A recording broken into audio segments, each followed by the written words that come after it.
마을 야담에 오신 걸 환영합니다. 들려주신 관심과 사랑에 감사드립니다. 구독과 좋아요 눌러주시고 마음을 나누어 주신다면 더 많은 따뜻한 이야기를 전해드리겠습니다. 가을이 깊어가는 어느 해였습니다. 하늘은 높고 청명하였으나 최세환의 살림살이는 그리 너른 편이 아니었지요. 몰락한 양반가의 큰아들로 태어난 세환은 홀어머니 장씨 부인을 모시고 마을 끝자락의 작은 초가에서 살아가고 있었습니다.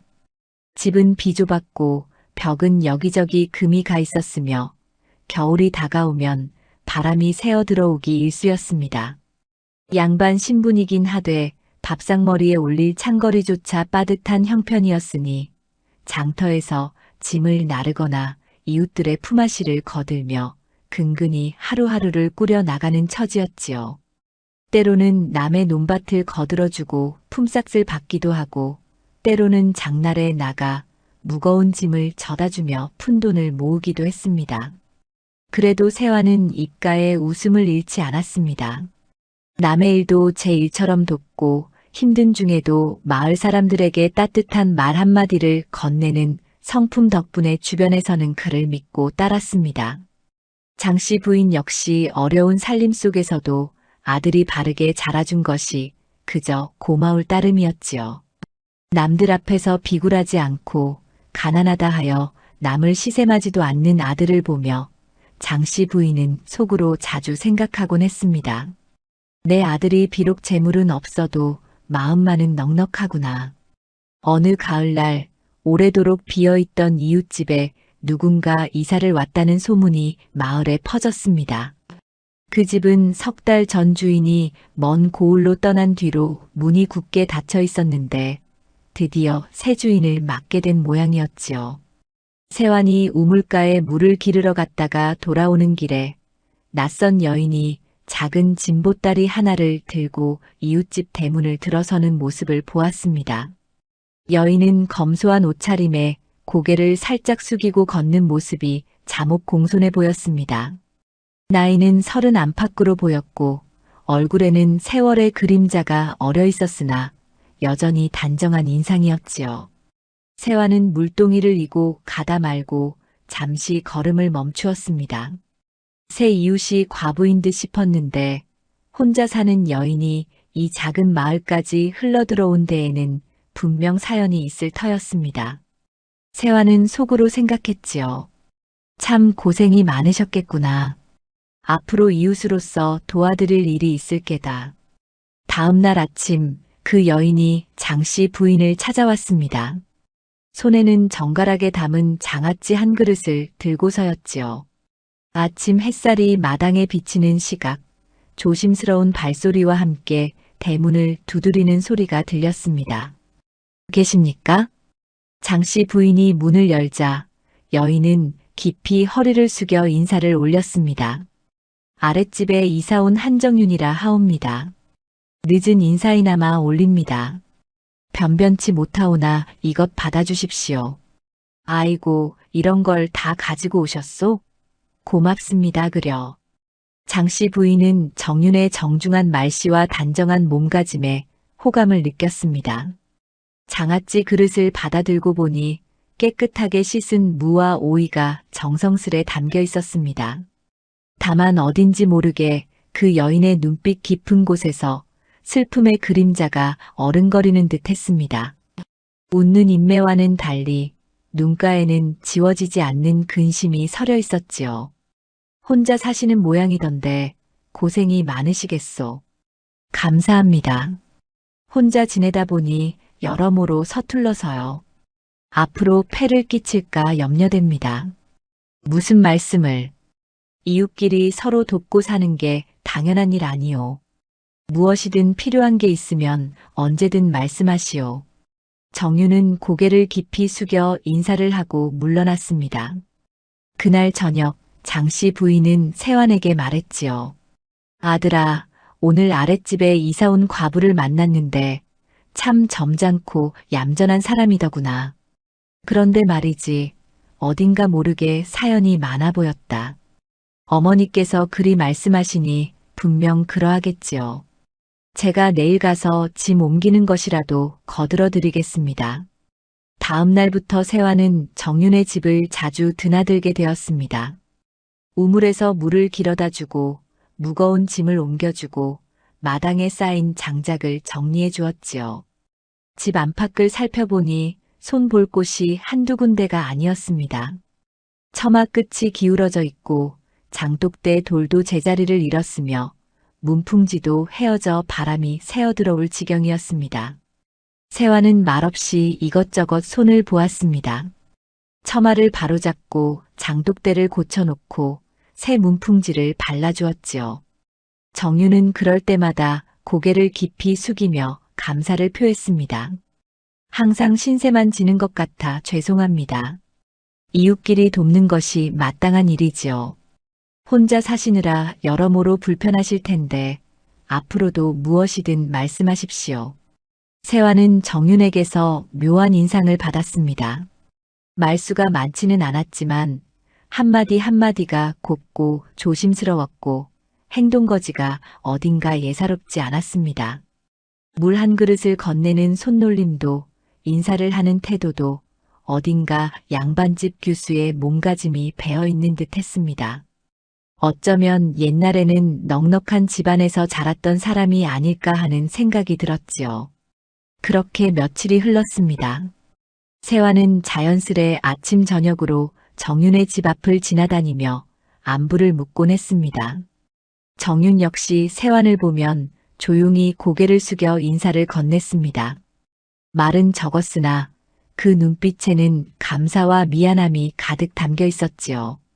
그날 밤 세환이 어머니께 말했습니다. 어머니, 아랫집 부인 참 곱고 착한 사람인 것 같습니다. 장씨 부인은 한참을 말이 없다가 조용히 입을 열었습니다. 그래, 참 곱고 착한 사람 같긴 한데 장씨 부인의 말끝이 흐려졌습니다. 입으로는 칭찬을 하면서도 가슴 한구석에서는 설명하기 어려운 불안이 스멀스멀 피어오르고 있었지요. 무엇인지 모를 불길한 기운이 그 여인 주위를 맴도는 듯한 느낌이었습니다. 하지만 장씨 부인은 그 불안을 아들에게 말하지 않았습니다. 혹시나 괜한 의심으로 선한 이웃을 해칠까 염려되었기 때문이었지요. 장씨 부인은 창밖으로 아랫집을 바라보았습니다. 정윤의 집에서는 희미한 등불이 새어나오고 있었습니다. 저 여인이 혼자 밤을 지새우며 무슨 생각을 하고 있을까? 장씨 부인은 한숨을 내쉬었습니다. 세상을 오래 살아온 사람의 눈에는 보이는 것이 있는 법이었습니다. 정윤의 공손함 뒤에 감춰진 무거운 짐, 조심스러움 속에 숨겨진 두려움, 그리고 깊은 눈빛에 서린 과거의 그림자가 어렴풋이 느껴졌습니다. 하지만 그것이 무엇인지 장씨 부인도 알 수는 없었습니다. 다만 가슴 한구석이 답답하고 마음이 편치 않을 뿐이었지요. 장씨 부인은 조용히 중얼거렸습니다. 부디 우리 아들에게 해가 되지 않기를 바랄 뿐이로구나. 그렇게 첫 만남 이후 한정유는 최세환과 장씨 부인의 이웃이 되었습니다. 겉으로 보기에는 평범한 이웃 과부였으나 그 속에 어떤 사연이 감춰져 있는지는 아무도 알지 못했지요. 세월이 조금 흐르자 한정유는 마을에 완전히 스며들었습니다. 처음에는 낯선 과부를 경계하던 마을 사람들도 이제는 정윤을 믿고 따르게 되었지요. 정윤은 마을에서 아픈 아이가 생기면 밤중에도 약죽을 쑤어들고 찾아갔습니다. 어느 날은 마을 안쪽에 사는 김씨네 막내 아이가 열병을 앓았는데 정윤이 밤새 간호를 하며 미음을 먹여 아이를 살려냈습니다. 또 어느 날은 노인네들이 장에 갈 때면 먼저 나서서 짐을 나누어 들겠다고 했지요. 아이고, 이런 무거운 것까지 들다니. 미안하오. 괜찮습니다. 제가 할 수 있는 일이라면 기꺼이 하겠습니다. 정윤의 친절은 자연스럽고 진심 어린 마음에서 우러나오는 듯 했습니다. 이에 마을 사람들은 입을 모아 말했지요. 저 과부는 참 마음이 곱다. 혼자 사는 몸이 저리 남을 챙길 줄 아니 전생에 무슨 복을 지었을까? 정유는 세완의 집에도 자주 드나들었습니다. 장씨 부인의 바느질을 도와주고 세완이 나무를 하러 산으로 가거나 장에 나가는 날이면 간단한 밥상을 차려놓기도 했습니다. 세완이 해질 무렵 돌아와 문을 열면 따끈한 된장국과 나물 몇 가지가 소박하게 차려져 있곤 했지요. 이게 무슨 일이십니까? 제가 돌아올 때까지 기다리셨다가 함께 드시지요. 아닙니다. 저는 이미 먹었으니 어서 드십시오. 식기 전에요. 세완은 그런 정윤에게 점점 따뜻한 정을 느끼게 되었습니다. 그것이 남녀 간의 연정인지 이웃 간의 고마움인지는 스스로도 분명하지 않았습니다. 그저 힘든 세상에 이렇게 마음 고운 이웃이 있다는 것이 감사할 뿐이었지요. 세완은 종종 어머니께 말하곤 했습니다. 어머니, 부인 덕분에 저희 살림이 한결 나아진 것 같습니다. 그래, 참 고마운 사람이지. 장씨 부인도 그렇게 대답은 했으나 여전히 마음 한구석의 불안은 가시지 않았습니다. 한편 마을 주막에서 일하는 서초이라는 여인이 있었습니다. 초이는 마을 사람들의 이야기를 듣는 것이 일이다 보니 온갖 소문과 뒷이야기에 귀가 밝았습니다. 사람들은 모두 정윤을 칭찬했지만 초이의 눈에는 묘한 점이 포착되었지요. 어느 날 밤 초이는 주막 일을 마치고 집으로 돌아가던 중이었습니다. 골목을 지나는데 멀리서 등불 하나가 흔들리며 다가왔습니다. 자세히 보니 한정윤이었습니다. 한밤중에 홀로 나들이를 하다니 초이는 이상하게 여겼지요. 과부된 사람이 저렇게 자주 밤길을 나도 되는 건가? 처음에는 대수롭지 않게 여겼습니다. 혹시 급한 일이 있어 나갔을 수도 있고 아픈 사람을 돌보러 갔을 수도 있다고 생각했지요. 하지만 며칠 뒤 또다시 밤중에 정윤이 골목을 빠져나가는 모습을 보았습니다. 이번에는 등불도 없이 달빛에 의지해 조심스럽게 걷고 있었습니다. 두 번이면 우연이 아니지. 초이는 마음속으로 의심이 싹트기 시작했습니다. 하지만 섣불리 말을 꺼내지는 않았습니다. 괜히 좋은 사람을 나쁘게 만들 수는 없는 일이었으니까요. 마을을 떠돌아다니며 약을 파는 오방열이라는 산에도 비슷한 경험을 했습니다. 방열은 새벽 일찍 장에 나가기 위해 어둠 속을 걷고 있었습니다. 다리를 건너는데 다리 아래에서 누군가의 흐느끼는 소리가 들렸지요. 방열은 걸음을 멈추고 아래를 내려다보았습니다. 희미한 달빛 아래 한 여인의 뒷모습이 보였습니다. 그 여인은 홀로 서서 훌쩍이고 있었습니다. 자세히 보니 한정윤이었습니다. 부인도 무슨 사연이 있나 보다. 방열은 더 이상 보지 않고 조용히 자리를 떴습니다. 남의 슬픔을 훔쳐보는 것은 예의가 아니라고 생각했기 때문이었지요. 하지만 마음 한구석에는 의문이 남았습니다. 마을 사람들이 그토록 신뢰하는 정윤에게 어떤 비밀이 있는 것은 아닐까 하는 생각이 들었습니다.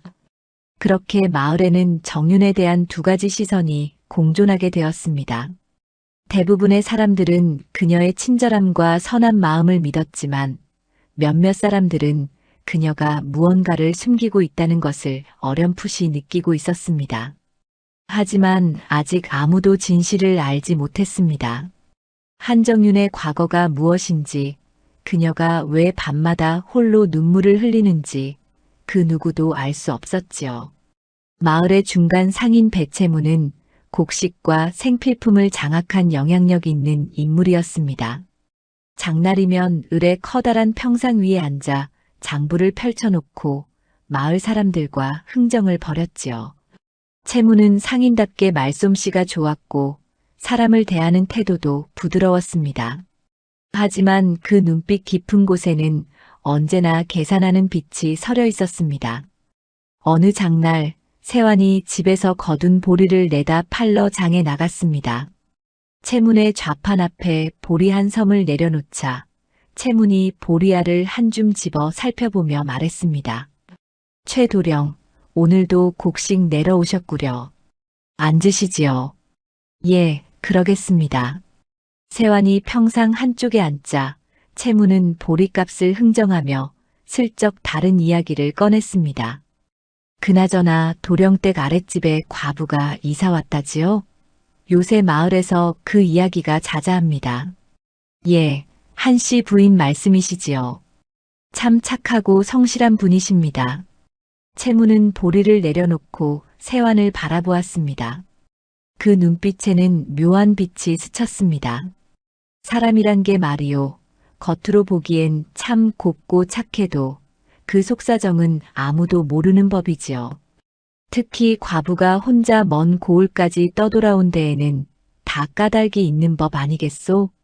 말투는 농담처럼 들렸지만 세환은 왠지 모를 거북함을 느꼈습니다. 채문의 말이 이상하게 마음에 박혔지요. 그래도 부인은 언제나 공손하고 정갈한 분이신데요. 허허, 그야 그렇겠지요. 내 괜한 말을 했구려. 보리값은 이렇게 쳐드리겠소. 세환은 채문에게서 돈을 받고 자리에서 일어났습니다. 하지만 그 말이 자꾸만 귓가에 맴돌았습니다. 집으로 돌아가는 내내 세환은 속으로 중얼거렸습니다. 어르신께서 왜 저런 말씀을 하셨을까? 혹시 부인에 대해 무언가 아시는 게 있는 걸까? 며칠이 흘렀습니다. 세환은 다시 장에 나갔다가 우연히 이상한 광경을 목격했습니다. 장터 한쪽 구석진 곳에서 배채문과 한정윤이 마주서서 이야기를 나누고 있었던 것입니다. 두 사람은 주변을 살피며 조심스럽게 말을 주고받았습니다. 정윤의 얼굴에는 불안과 당혹이 섞인 기색이 역력했습니다. 채문은 무언가를 따지듯 말하고 있었고 정윤은 고개를 떨구고 있었지요. 세환은 멀찍이 떨어진 곳에서 그 모습을 지켜보았습니다. 가까이 다가가 물어볼까 하다가 괜히 오해를 살까 싶어 그냥 돌아섰습니다. 하지만 마음은 무겁기만 했습니다. 부인과 어르신이 무슨 사이길래 저리 은밀히 만나시는 걸까? 그날 밤 세환은 잠을 이루지 못했습니다. 이불 속에서 뒤척이며 혼잣말을 했습니다. 괜한 의심을 하는 걸까?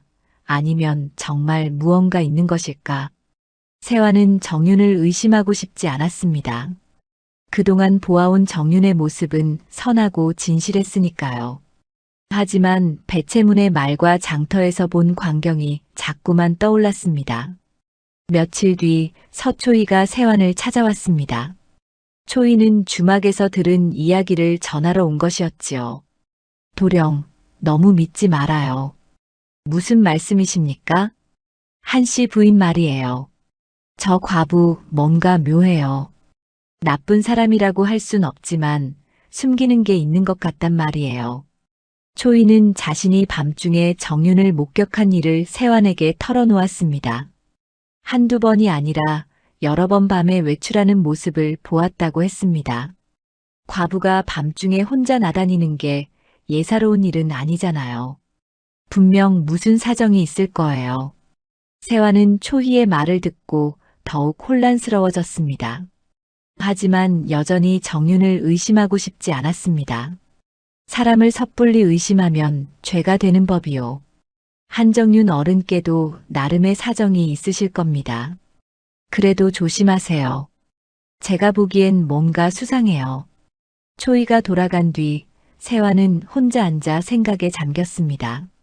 배채문의 말, 장터에서 본 은밀한 만남, 그리고 초이가 전한 밤의 외출.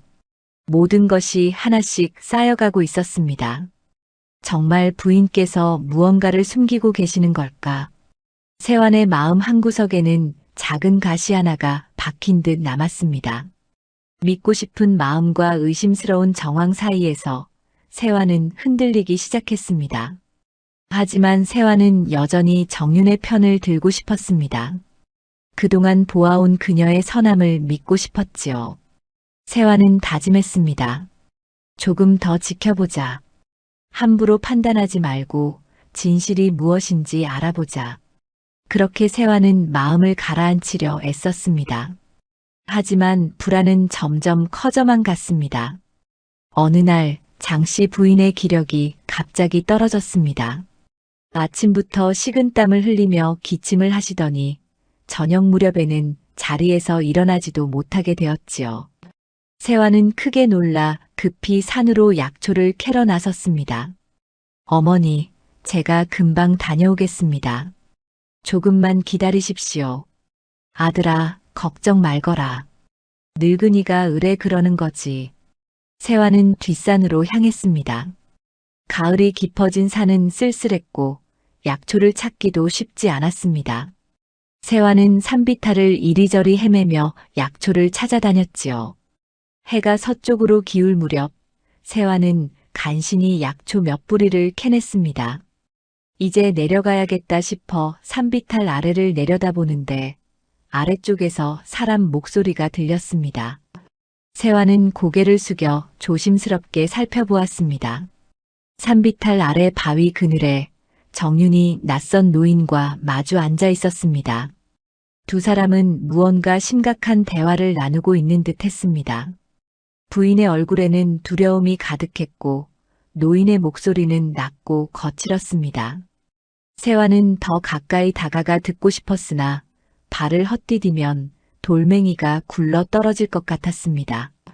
조심스럽게 숨을 죽이고 있는데 노인이 갑자기 고개를 들어 세환 쪽을 힐끗 보았습니다.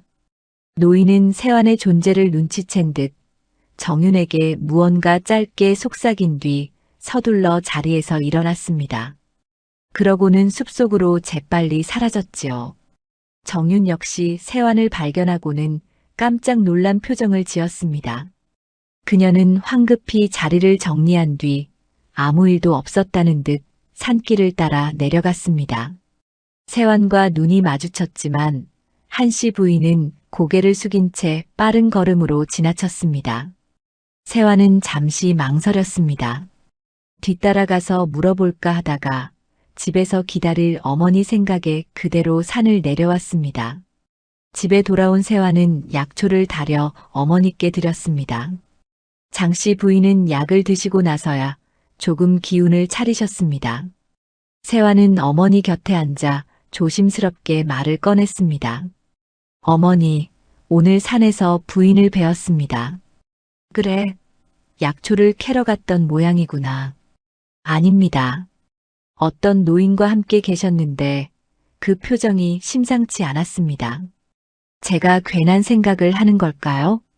장씨 부인은 잠시 말이 없더니 한숨을 내쉬며 말했습니다. 사람 일은 겉보기로 알 수 없는 법이지. 허나 내 마음이 편치 않다면 너무 깊이 얽히지는 말거라. 예, 어머니. 세환은 더 이상 묻지 않았습니다. 하지만 마음속으로는 의문이 점점 커져만 갔습니다. 다음 날 새벽 장에 나가던 오박렬은 정윤의 집 근처를 지나다가 이상한 것을 발견했습니다. 바람에 날려 흩어진 종이 조각들이 골목 여기저기에 널려 있었던 것입니다. 방열은 호기심에 종이 조각 몇 개를 주워 보았습니다. 하지만 그를 아는 사람이 아니었기에 무슨 내용인지 알 수 없었지요. 방열은 잠시 망설이다가 이것을 세환에게 보여주면 읽을 수 있지 않을까 생각했습니다. 그날 오후 방열은 세환을 찾아왔습니다. 최도령, 이것 좀 봐주시겠소? 이게 무엇입니까? 아침에 한씨 부인 집 근처에서 주운 건데 나로선 읽을 수가 없어서요. 자네가 좀 봐주게. 세환은 종이 조각들을 받아들고 조심스럽게 펼쳤습니다. 조각들을 이리저리 맞추어 보니 찢어진 편지의 일부인 듯 했습니다. 세환은 흩어진 글자들을 천천히 읽어나갔습니다. 곧 이 고을로 황성로가 들어선다. 세환은 그 이름을 소리내어 읽었습니다. 처음 보는 이름이었습니다. 하지만 그 글씨에서 풍기는 기운은 결코 평범하지 않았습니다. 편지는 급하게 쓴 듯 글씨가 흐트러져 있었고 찢어진 흔적이 역력했습니다. 황성로. 이 이름을 들어본 적이 있습니까? 아니요, 처음 듣는 이름이요. 세환은 종이 조각을 다시 들여다보았습니다. 그리고 더 이상 읽을 수 있는 글자가 없는지 살펴보았으나 나머지는 너무 찢어져 알아볼 수 없었습니다. 이것을 부인께서 찢으신 걸까요? 글쎄요, 그 집 근처에서 주운 것은 확실하오. 세환은 종이 조각을 품에 넣었습니다. 마음속에서 서늘한 기운이 스며들었습니다. 산에서 본 수상한 만남, 그리고 이제 이 찢어진 편지까지 모든 것이 한씨 부인을 둘러싼 의문으로 이어지고 있었습니다. 그날 밤 세환은 혼자 앉아 종이 조각을 여러 번 펼쳤다 접었다를 반복했습니다. 황성로라는 이름이 자꾸만 머릿속을 맴돌았습니다. 대체 이 사람은 누구일까? 그리고 부인과는 무슨 관계일까? 세환은 잠을 이루지 못한 채 밤새 고민에 빠졌습니다. 세환은 고민 끝에 정윤을 마당 한켠으로 불러냈습니다. 아침 햇살이 마당에 비치는 시각, 세환은 조심스럽게 입을 열었습니다. 부인, 여쭈어 볼 말씀이 있습니다. 무슨 일이십니까, 도령? 정윤의 목소리는 평소처럼 차분했으나 그 눈빛에는 불안이 어려 있었습니다. 세환은 품에서 종이 조각을 꺼내 보였습니다. 어제 산에서 어떤 노인과 계신 걸 보았습니다. 그리고 오늘 이 종이 조각을 주었습니다. 혹시 숨기고 계신 사정이 있습니까? 정윤은 종이 조각을 보자마자 얼굴이 하얗게 질렸습니다. 그녀는 두 손으로 치마폭을 움켜쥐며 잠시 말을 잇지 못했습니다. 그러다 이내 고개를 떨구었지요. 저를 믿어주신다면 지금은 묻지 말아주시겠습니까? 언젠가 때가 되면 제가 먼저 말씀드리겠습니다. 정윤의 목소리는 떨리고 있었으나 거짓으로 들리지는 않았습니다. 세환은 그 눈빛을 바라보았습니다. 그 속에는 두려움과 슬픔 그리고 간절함이 뒤섞여 있었지요. 세환은 더 캐묻지 못하고 종이 조각을 다시 품에 넣었습니다. 그리고 여러 번 그것을 만지작거리며 망설였습니다. 알겠습니다. 더 묻지 않겠습니다. 정윤은 깊이 고개를 숙여 인사를 하고는 자신의 집으로 돌아갔습니다. 세환은 그 뒷모습을 바라보며 가슴이 답답했습니다. 그날 밤 세환은 또다시 어머니께 오늘 있었던 일을 털어놓았습니다. 어머니, 부인께서 무언가를 숨기고 계신 것은 분명한 듯합니다. 하지만 그 눈빛이 거짓으로 보이지는 않았습니다. 장씨 부인은 아들의 말을 듣고 긴 한숨을 내쉬었습니다. 사람이 숨기는 사정이 없는 법은 없다. 허나 그 사정이 남을 해치는 것인지 자신만의 상처인지가 다를 뿐이지. 내가 너무 깊이 끌려 들어가진 말거라. 예, 어머니. 며칠이 지났습니다. 주막에서 손님들에게 술을 따르던 서초인은 술판 중에 흘러나온 이야기를 우연히 듣게 되었습니다. 먼 고을에서 온 행상들이 술잔을 기울이며 나누는 이야기였지요. 예전에 이 근방에서 악행을 일삼던 패들이 있었다더군. 그래, 어떤 놈들이었는데? 글쎄, 자세한 건 모르겠지만 우두머리가 황성로라는 자라더군. 무서운 놈이었다지. 초이는 그 이름을 듣는 순간 가슴이 쿵 내려앉았습니다. 황성로. 어디선가 들어본 이름이었습니다. 그리고 곧 기억해냈습니다. 얼마 전 세환이 그 이름을 언급했던 것을. 초이는 술상을 치우고 급히 세환을 찾아갔습니다. 해가 지고 어둠이 내린 뒤였지만 초이는 서둘러 세환의 집 문을 두드렸습니다. 도령 계십니까? 세환이 문을 열자 초이는 숨을 헐떡이며 말했습니다. 그 종이에 적힌 이름, 황성로 말이에요. 예, 황성로가 어찌 되었습니까? 주막에서 들었어요. 예전에 나쁜 짓 많이 했다는 자랑질을 듣고 알게 된 이름이에요. 황성로라면 보통 사람이 아닌 것 같아요. 초희의 말에 세환의 얼굴이 굳었습니다. 그제야 모든 조각들이 서로 맞물리기 시작했습니다. 정윤의 밤 외출, 산에서 만난 노인, 찢어진 편지, 그리고 황성로라는 이름. 이대로 두어선 안 되겠구나. 세화는 중얼거렸습니다. 초이가 물었습니다. 어찌하실 거예요? 좀 더 알아봐야겠습니다. 한씨 부인께서 위험에 처하신 건지 아니면 다른 사정이 있는 건지. 초이가 돌아간 뒤 세화는 혼자 앉아 생각에 잠겼습니다. 정윤을 의심하고 싶지 않았습니다. 하지만 황성로라는 이름이 악명 높은 자라면 그와 연관된 일이 예사롭지 않을 터였습니다. 다음 날부터 세화는 배채문의 발걸음을 은밀히 눈여겨보기 시작했습니다. 장날이면 어김없이 장터에 나와 상을 펼치는 채문이었으나 세화는 그의 움직임 하나하나를 주의 깊게 살폈습니다. 며칠이 지나도 별다른 움직임은 없었습니다. 채문은 여느 때처럼 곡식을 사들이고 물건을 팔았습니다. 하지만 세화는 포기하지 않고 계속 지켜보았지요. 그러던 어느 날 채문이 장터를 정리한 뒤 사람들의 눈을 피해 외진 길로 빠져나가는 것을 세환이 포착했습니다. 평소와는 다른 행동이었습니다. 오늘이구나. 세환은 멀찍이 거리를 두고 채문의 뒤를 밟았습니다. 채문은 마을 밖으로 나가 산기슭을 따라 걸었습니다.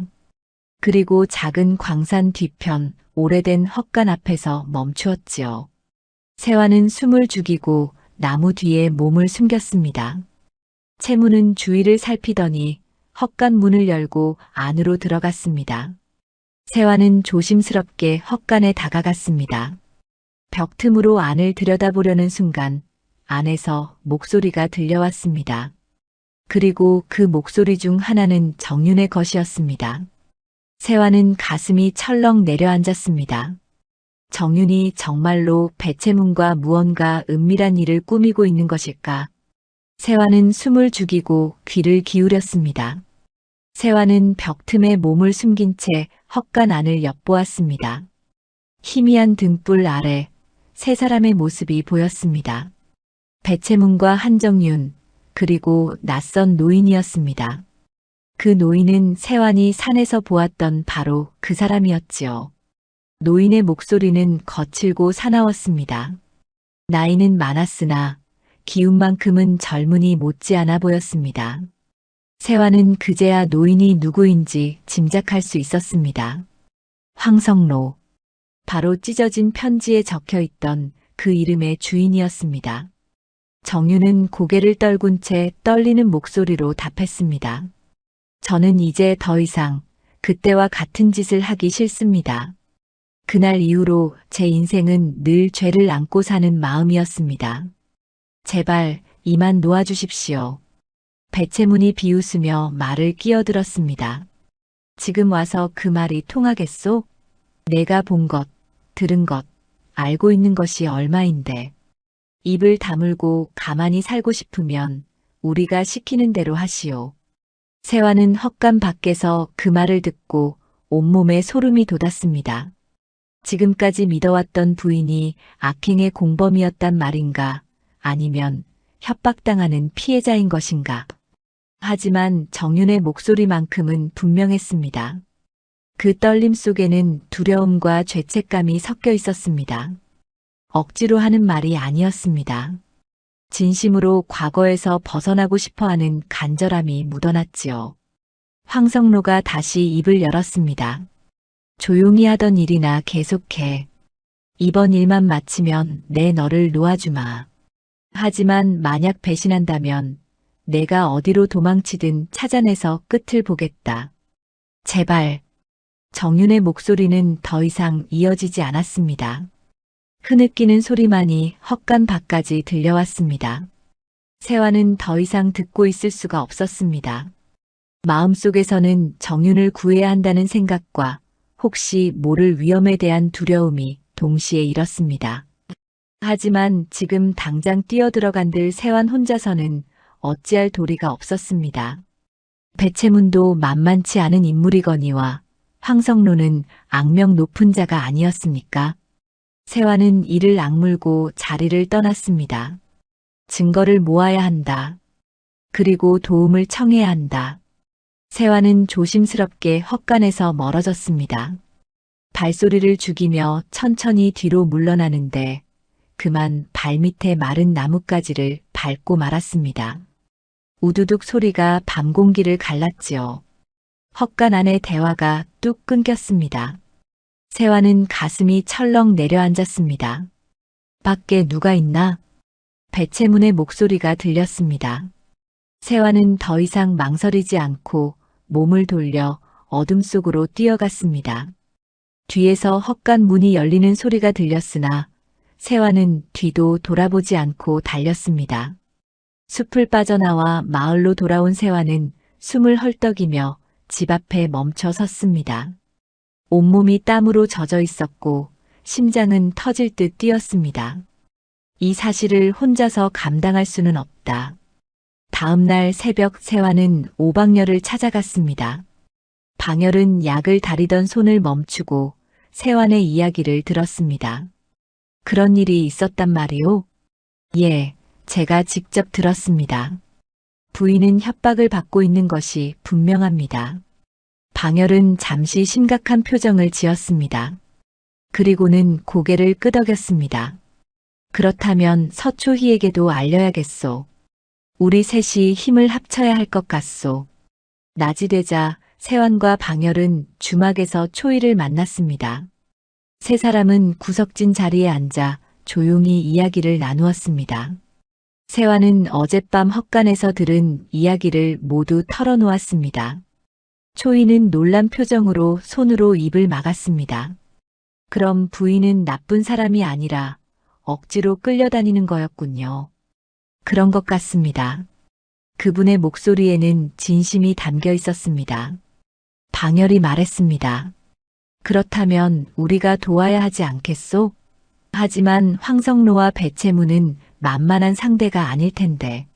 세환은 고개를 끄덕였습니다. 그래서 더 많은 증거를 모아야 합니다. 그리고 관아에 고발해야 합니다. 초이가 말했습니다. 제가 주막에서 더 귀를 열어두겠어요. 혹시 그들에 대한 이야기가 나오면 바로 알려드릴게요.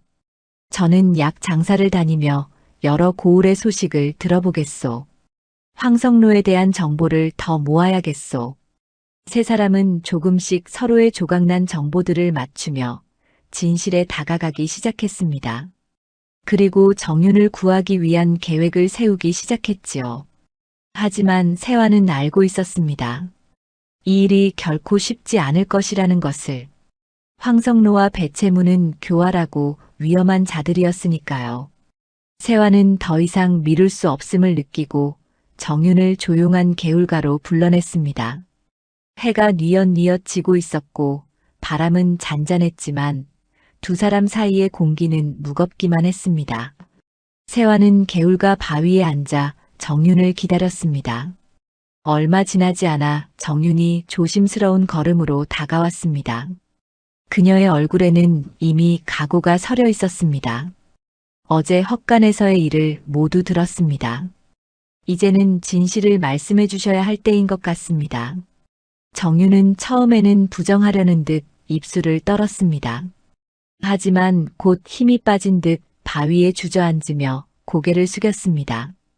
그리고 오래 숨겨온 과거를 천천히 털어놓기 시작했습니다.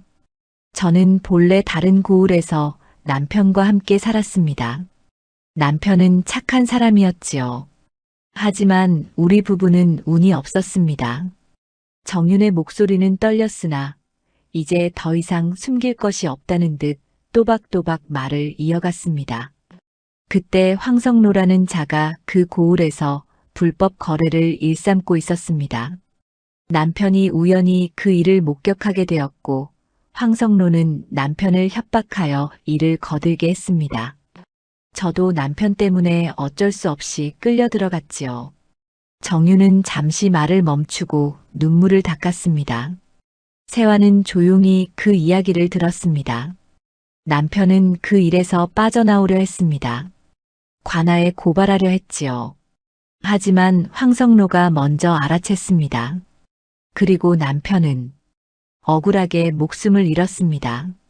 세화는 가슴이 먹먹해졌습니다. 한씨 부인의 눈에서는 눈물이 줄줄 흘러내렸습니다. 저는 두려웠습니다. 황성로는 제게 입을 다물라고 협박했습니다. 만약 말을 한다면 남편처럼 죽게 될 것이라고 했지요. 저는 겁이 나서 아무 말도 하지 못했습니다. 정유는 떨리는 손으로 치맛자락을 움켜쥐었습니다. 그 후로 저는 고향을 떠났습니다. 여러 고을을 떠돌며 숨어 살았지요. 황성로의 눈에 띄지 않으려고 이름도 바꾸고 과부 행세를 하며 조용히 살아왔습니다. 그런데 어찌하여 이 고을까지 오시게 되었습니까? 우연이었습니다. 새 삶을 살고 싶어 멀리 떠나려 했는데 이곳이 조용하고 평화로워 보였습니다. 그래서 정착했지요. 하지만 정윤의 목소리가 다시 떨렸습니다. 배채문이 저를 알아봤습니다. 그자도 예전에 황성로와 함께 일을 하던 사람이었습니다. 채문은 제 과거를 들춰내며 다시 협박했습니다. 황성로에게 알리지 않는 대신 자기가 시키는 대로 하라고 했지요. 세화는 주먹을 불끈 쥐었습니다. 배채문의 비열함에 분노가 치밀어 올랐습니다. 그래서 밤마다 외출을 하신 겁니까? 예. 채문이 시키는 심부름을 해야 했습니다. 다른 고을에 편지를 전하거나 물건을 전달하거나. 하지만 저는 그것이 무엇인지도 제대로 알지 못했습니다. 한씨 부인은 두 손을 모으고 세완을 바라보았습니다. 저는 죄 없는 사람들을 위해 싸워보지도 못하고 도망친 겁니다. 남편이 죽을 때도 제가 협박당할 때도 저는 아무것도 하지 못했습니다. 그걸 알기에 평생 마음이 편한 날이 없었습니다. 정윤의 목소리는 점점 작아졌습니다. 이 마을에 와서야 비로소 사람답게 숨쉬는 듯 했는데 결국 과거가 저를 쫓아왔군요. 도령 저는 정말 나쁜 사람입니까? 세화는 한동안 말이 없었습니다. 한씨 부인이 아무 잘못이 없다고 할 수는 없었습니다. 하지만 그 중심에는 탐욕스러운 자들이 만들어 놓은 비극이 도사리고 있었습니다. 세화는 천천히 입을 열었습니다. 과거를 숨긴 잘못은 있을지 모르나 그 죄의 뿌리는 다른 데에 있는 듯합니다. 한씨 부인을 괴롭힌 자들, 남편을 죽인 자들이야말로 진짜 죄인이지요. 세완의 말에 정유는 고개를 들었습니다. 이대로 두면 누군가 또 피해를 보게 될 것입니다. 황성로와 배채문의 악행을 멈춰야 합니다. 세완의 마음속에서 연민과 정의감이 동시에 타올랐습니다. 그는 정윤에게 말했습니다. 이제라도 끝을 내야 합니다. 어떤 대가를 치르더라도 진실을 바로 잡아야 합니다. 함께 하시겠습니까? 정윤은 두 손을 모으고 떨리는 목소리로 답했습니다. 저 같은 사람의 손을 잡아주시겠습니까? 그리 해주신다면 저도 더는 도망치지 않겠습니다. 이번에야말로 남편의 원한을 풀고 제 죄를 씻겠습니다. 세화는 고개를 끄덕였습니다. 개울물은 여전히 조용히 흐르고 있었으나 두 사람의 마음속에는 새로운 결심이 타오르고 있었습니다. 이제 싸움이 시작될 터였습니다. 악을 무찌르고 진실을 밝히기 위한 싸움이 말입니다. 세화는 오방열 서초희와 함께 밤새 상의한 끝에 고을 원님에게 이 일들을 고발하기로 결심했습니다. 그동안 모아온 증거와 찢어진 서신 조각, 헛간에서 들은 대화 내용, 그리고 한정윤의 고백을 모두 정리했습니다. 정윤은 두려움에 떨면서도 더 이상 숨지 않겠다는 마음으로 관아에 나아갔습니다. 그녀는 원님 앞에 무릎을 꿇고 모든 사실을 있는 그대로 증언했지요. 제가 침묵했던 시간이 많은 사람을 더 아프게 했을지도 모릅니다. 이제라도 바로잡고 싶습니다. 원님은 처음에는 과부의 말이라 하여 의심도 했습니다. 하지만 세완과 오방열, 서초이가 차례로 증언하고 배채문의 집에서 압수한 장부와 황성로가 주고받은 서신들이 차례대로 드러나자 더 이상 눈 감아 줄 수 없음을 깨달았습니다. 원님은 즉시 포졸들을 보내 황성로와 배채문을 잡아들였습니다. 황성로는 도망치려 했으나 마을 사람들이 힘을 합쳐 길목을 막았습니다. 배채문은 끝까지 발뺌하려 했으나 그의 집에서 발견된 장부가 모든 것을 증명했지요. 관아 뜰에서 신문이 열렸습니다. 원님은 엄한 목소리로 물었습니다. 황성로, 내가 저지른 죄를 모두 말하라. 소인은 아무 죄도 없습니다. 황성로는 끝까지 부인했으나 정윤이 앞으로 나서며 말했습니다. 제 남편을 죽인 것도 저를 협박한 것도 모두 저자입니다. 그리고 배채문과 함께 여러 고을에서 불법 거래를 일삼아왔습니다. 배채문이 벌떡 일어나 소리쳤습니다. 이 여편네가 지어낸 이야기입니다. 믿지 마십시오. 하지만 원님은 압수한 장부를 펼쳐 보이며 말했습니다.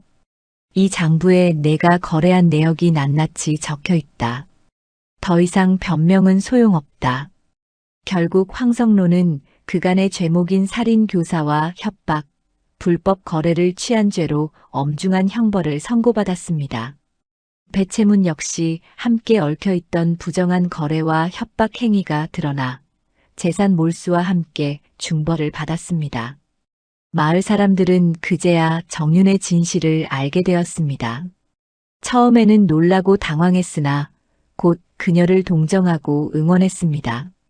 그토록 힘든 일을 겪으셨구려. 용기를 내어 진실을 밝혀주셔서 고맙소. 사건이 마무리되어 갈 즈음 세화는 정윤을 조용히 불러 말했습니다. 부인, 과거를 숨기고 계셨던 것은 분명 잘못일지도 모릅니다. 허나 진짜 죄는 부인의 약함을 이용하고 사람들의 삶을 짓밟은 저들에게 있었습니다. 이제는 스스로를 조금은 용서하셔도 되지 않겠습니까? 정윤은 그 말을 들으며 흐느끼듯 울다가 이내 고개를 끄덕였습니다. 이 마을 사람들께 더 큰 폐를 끼치기 전에 끝낼 수 있어 다행입니다. 저는 다른 고을로 가 조용히 살며 남은 생을 속죄하는 마음으로 살고 싶습니다. 꼭 떠나셔야 합니까? 예. 이곳에는 제 과거가 너무 많이 남아 있습니다. 새로운 곳에서 다시 시작하고 싶습니다. 세화는 더 이상 말리지 않았습니다. 정윤의 결심이 확고함을 알았기 때문이었지요. 며칠 후 한정윤은 마을 사람들에게 정중히 인사를 남기고 새벽녘 작은 보따리 하나만을 들고 길을 떠났습니다. 세환과 장씨 부인 서초희, 오박열은 그 뒷모습이 언덕 너머로 사라질 때까지 묵묵히 서서 바라보았습니다. 세환은 속으로 어머니가 늘 하시던 말을 떠올렸습니다. 악한 자의 꾀는 오래가지 못하고 선한 마음은 늦게라도 반드시 드러난다. 장씨 부인이 아들의 손을 잡으며 말했습니다. 잘했다, 아들아. 내가 올바른 일을 했구나. 어머니, 저는 그저 당연한 일을 했을 뿐입니다. 마을에는 다시 평화가 찾아왔습니다. 황성로와 배채문이라는 악의 그림자가 걷히고 사람들은 안심하고 살 수 있게 되었습니다. 이렇게 하여 과거를 숨기고 살던 이웃집 과부의 사연은 진실과 함께 세상 위로 드러났습니다. 악인은 벌을 받고 억울한 이는 누명을 벗었으며 남은 이들은 한 사람의 삶을 통해 죄와 용서에 대해 깊이 새기게 되었습니다. 세화는 정윤이 떠난 집을 바라보며 생각했습니다. 부디 새로운 곳에서 평화를 찾으시기를. 가을 바람이 불어왔습니다. 낙엽이 떨어지고 새로운 계절이 다가오듯 이 마을에도 새로운 시작이 찾아오고 있었습니다. 그리고 세화는 이 일을 통해 배웠습니다. 진실은 때로 아프고 힘들지만 결국 드러나야 한다는 것을, 그리고 용기 있는 자가 악을 이긴다는 것을 말입니다.